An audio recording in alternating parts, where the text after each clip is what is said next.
संकट में साथ देना। यह कहानी एक गांव की है जहां लोग एक दूसरे के सारे जीने का तरीका सीखते हैं। एक गांव था जहां लोगों के बीच में अनूठा एक बंधन था। यहाँ के लोग एक दूसरे के साथ मेहनत करते, सहायता करते और एक दूसरे के साथ खुशियों और दुखों को बांटते थे। इस गांव की कहानी बहुत ही अनोखी थी। एक बार गांव में एक नया आदमी आया। उसका नाम राम था। राम बहुत ही निराशाजनक हालत में आया था। वह एक छोटे से गांव में दूर रहते थे, जहां उनका परिवार बीमारियों और तंगी में फंसा था। उन्होंने सोचा कि वह इस गांव में आकर नए जीवन की कोशिश करेंगे। राम गांव में आकर एक आदर्श बनने के लिए प्रयास करने लगा।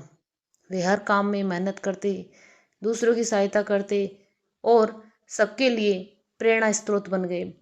दूसरे लोगों की खुशियों और दुखों में भी वे सहभागी बनते रहे।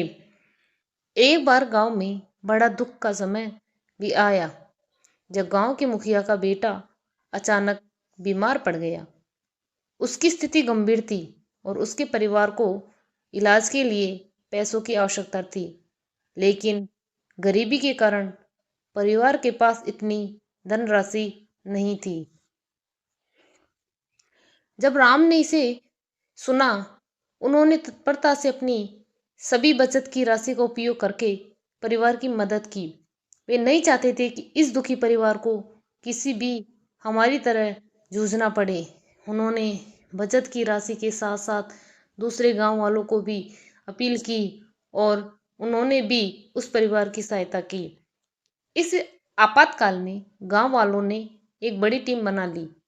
सभी ने मेहनत करके और अपने संगठन के साथ मिलकर इलाज के लिए पैसे इकट्ठा किए। थोड़े समय के बाद बेटे का इलाज हुआ और वह पूरी तरह स्वस्थ हो गया। इस घटना के बाद गांव वालों के मदद करने के इरादे एक दूसरे के साथ और भी मजबूत हो गए। यह उनकी सद्भावना, नेकी और सामर्थ्य का परिणाम था कि वे सभी ने समझा कि दूसरों की मदद करके ही हमारा असली लक्ष्य पूरा होता है।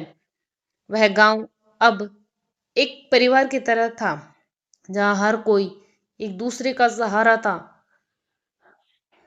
यहाँ के लोग अपनी खुशियों और दुखों को साझा करते, एक दूसरे की मदद करते और अपने संघर्षों के साथ में झेलते थे।